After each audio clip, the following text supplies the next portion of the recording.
अस्सलामुअलैकुम वरहमतुल्लाहि वबरकातुहू। जी मोहतरम सामीन, कैसे हैं आप लोग। अल्लाह हम सबको अपनी खैर वफ़ियत हिफ्ज़ व अमान में रखे।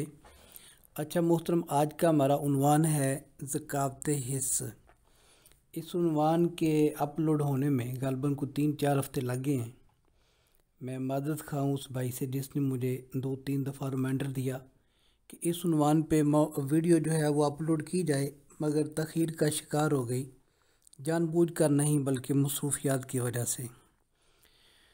तो आज आप सब अहबाब जानते हैं जो इस चैनल को सब्सक्राइब कर चुके हैं कि मैं कोशिश करता हूँ किसी चीज़ पे डिस्कस करूँ तो वो मुहक्किकाना अंदाज में हो और कोशिश हो कि उसका हर पहलू जो है वो डिस्कस हो जाए। तो इस ज़िम्मन में वो हज़रात जो अभी न्यू हैं, जिन्होंने अभी अभी चैनल को सब्सक्राइब किया है, उनसे भी अर्ज़ है कि एक मर्द का नाम सुनते ही उसका नुस्खा, उसका हल तलाश करने के बजाय उसके असबाब, उसकी रीज़न्स, उसके लवाज़मात को समझना ज़रूरी होता है। इसलिए 2-4 मिनट की जो वीडियो है वो आपके लिए बोझ का बायस ना बने, ठीक है। इनके 2-4 मिनट ज़्यादा भी लग जाते हैं, लेकिन ये है कि ये पहलू ऐसे हैं जिनके साल हा साल इलाज करवाने के बावजूद भी जो है मर्ज़ वैसे का वैसा रहता है।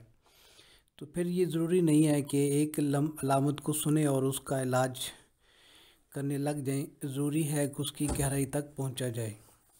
तो ज़कात हिस्स दरअसल एहसासात की तेज़ी है जो गुदद में पैदा होती है, गर्मी की वजह से पैदा होती है। हकीकतन लज़्ज़त की शिद्दत का दूसरा नाम है, क्योंकि ज़कात हिस्स जिन लोगों को होती है वो जब मुलाकात करते हैं तो उस दौरान उनके नफ्स में एहसासात की शिद्दत और तेज़ी की वजह से इंजाल जल्दी हो जाता है, ठीक है। इसलिए मैंने कहा हकीकतन लज़्ज़त की शिद्दत का दूसरा नाम है। यही लज़्ज़त बढ़कर कभी खारिश और कभी दर्द की सूरत भी इख्तियार कर लेती है। इसकी वजह रतूबात का गुदद में रुक जाना है जो कि अखराज और इंजाल चाहती हैं। गोया ये एक फ़ितरी कोशिश है जो जिस्म में मादी और नफ्सियाती असरात के तहत अमल में आती है। अगर तहरीकात शदीद हो जाएं या सोजिश की सूरत पैदा हो जाए तो ज़कावत, लज़्ज़त और शहवत का सिलसिला जारी रहता है, जिससे नाली तर हो जाती है। इसका सही इलाज फ़ितरी सूरत यानी शादी है, वरना सोजिश होकर मुसलसल शहवत का सिलसिला जारी रहता है। मरीज़ तोहमात, बदहज़मी, असहाल, दर्द सर, लज़्ज़त और मगलूब लज़्ज़त और गैर मामूली फ़साद दिन का शिकार हो जाता है। तो ये याद रखें कि शादीशुदा लोगों को भी ज़कात हिस्स हो जाती है। गर्मी की शिद्दत और हुश्फा जो है नफ्स का अगला हिस्सा जो है, इसके अंदर गर्मी की शिद्दत और गर्मी की शिद्दत की वजह से लज़्ज़त की शिद्दत और उसकी वजह से इंजाल जल्दी हो जाता है। एक सूरत तो ये है। दूसरी सूरत होती है असाब की तेज़ी की वजह से। वो मैं जरियान के उन्वान में इसकी डिटेल आपको बताया हूँ कि अगर असाब की तेज़ी की वजह से हो रही है फिर उसका इलाज क्या होगा। आप वो जरियान वाली वीडियो में देख ले, यहाँ फिर बयान करूँगा तो ज़रा थोड़ी सी लंबी हो जाएगी वीडियो। तो आज हम डिस्कस कर रहे हैं कि ज़कात हिस्स जो है लज़्ज़त की शिद्दत से जल्दी इंजाल हो जाना, इसकी रीज़न है गर्मी, और गर्मी ख़ास तौर पे गुदद के अंदर गर्मी का स्टोर हो जाना। चूँकि इस मर्ज़ में गुदद में तेज़ी होती है, असाब में सुकून और जो उज़लात हैं इसकी तरफ खून का दबाव होता है, इसलिए अक्सर तबीयत में जोश और बेचैनी रहती है। पेट में नफक, औरतों में बागोला, हाजमे की खराबी, जिनसी लज़्ज़त का भूत हर वक्त चढ़ा रहता है, मज़दार चिड़चिड़ा और ख़ुद पसंदी और दूसरों को कमतर ख्याल करना, एहसास कमतरी का शिकार हो जाते हैं। ऐसे लोग काम काज और पढ़ाई में दिल नहीं लगता। लज़्ज़त की बातों, इश्क़ी अफसानों, नाच गाने और फिल्मों में अक्सर वक्त सर्फ कर देते हैं। जिनसी कमज़ोरी की शिकायत करते हैं, मौत का खौफ रहता है, जवान बनने की कोशिश करते रहते हैं। तो बहरहाल ये चंद अलामत हैं ऐसे लोगों की।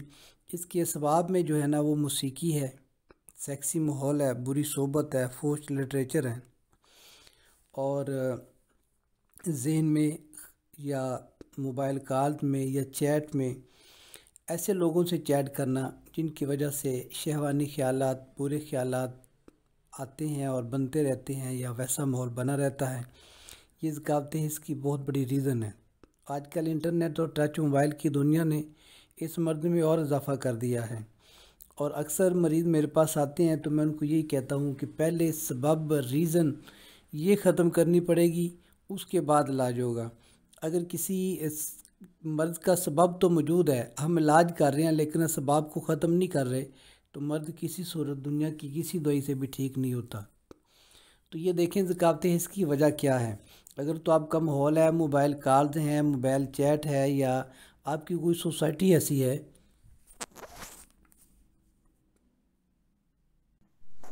कोई ऐसी महफ़िल है, ऐसा आपका ग्रुप या दोस्तों का कोई ऐसा माहौल है जिस वजह से बुरे और शहवानी ख्यालात आप पे सवार रहते हैं, तो आप उस माहौल को छोड़ें सबसे पहले। ठीक है। तो चूँकि मैंने ये बताया कि गर्मी की शिद्दत की वजह से ये काम होता है, और हमने इसका इलाज क्या करना है, असाब में तेज़ी कर देनी है ताकि खून जो है वो गुदद, जिगर और गर्मी से हटकर असाब और दिमाग की तरफ जाना शुरू कर दे। ठीक है। इससे होता क्या है कि गुदद के अंदर खून का दबाव कम हो जाता है और ज़कावत हिस्स का मर्द आस्ता आस्ता जड़ से ख़त्म हो जाता है। ठीक है। अभी जो नुस्खा आपको बता रहा हूँ, ज़कावत हिस्स कितनी ही पुरानी क्यों ना हो चुकी हो, कितना ही इलाज क्यों ना करवाया जा चुका हो, उम्मीद है इंशाअल्लाह इस नुस्खे से आप ठीक हो जाएंगे अल्लाह के फजल करम से।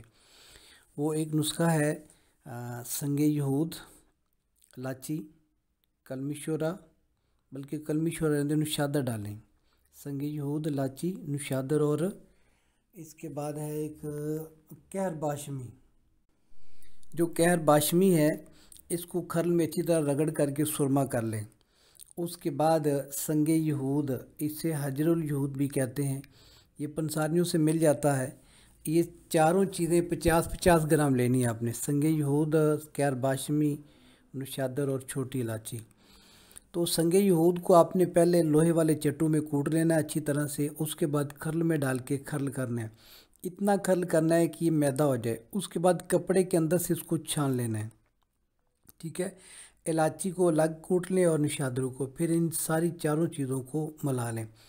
लेकिन ये ख्याल रहे कि आपका जो कहर बाशमी है वो भी बिल्कुल सुरमे की तरह हो, और संगे यहूद, चूँकि संग का मानी पत्थर है, हजरुल यहूद हजर का मानी भी पत्थर है, तो उस वजह से संगे यहूद को अच्छी तरह बारीक पीस लेना है। ये कूट के और खरल में बिल्कुल मैदा हो जाता है, इसे कुश्ता करने की ज़रूरत नहीं है।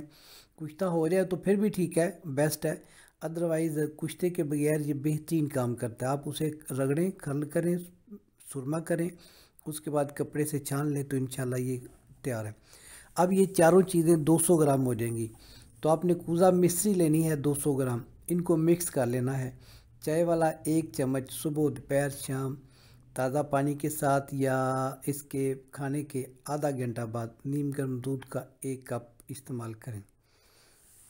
उसके बाद एक और नुस्खा नोट कर लें, असमत जो है, सुरमा स्याह जो है, ये 10 ग्राम, और गुल कनेर सफ़ेद 100 ग्राम, पोस्त रेठा 50 ग्राम। अब जो गुल कनेर है, ये कनेर का पौधा है, और सुर्ख कनेर तो अक्सर जगहों पे लगी होती है, लेकिन सफ़ेद कनेर भी है। ये लाहौर से जो कसूर तक रोड जा रहा है, इस रोड के दरमियान में कनेर के अक्सर पौधे लगे हुए हैं, लेकिन सुर्ख ज़्यादा है, सफ़ेद कम है, मगर सफ़ेद मिल जाते हैं। तो गुल कनेर का मानी इस कनेर के सफ़ेद फूल हैं, वो आप तोड़ें, उसको हल्की धूप में खुश्क करें। जब ये खुश्क हो जाए तो इनका 100 ग्राम वज़न ले करना है खुश्क फूलों का। और जो असमद है ये 10 ग्राम, और पोस्त रेठा ये 50 ग्राम। इन सारी चीज़ों को बारीक करें, और उसके बाद चने बराबर गोलियां बना लें, और 1 से 2 गोली दिन में 3-4 बार इस्तेमाल करें। याद रहे कि ये नुस्खा जात आपने मुसलसल इस्तेमाल करना है, और ग़िज़ाई चार्ट नंबर 6 और 1 रखना है। ग़िज़ाई चार्ट जो है वो मेरी इब्तदाई वीडियोज़ में मौजूद है मेरे चैनल पर, रब्बानी दवाखाना लाहौर में।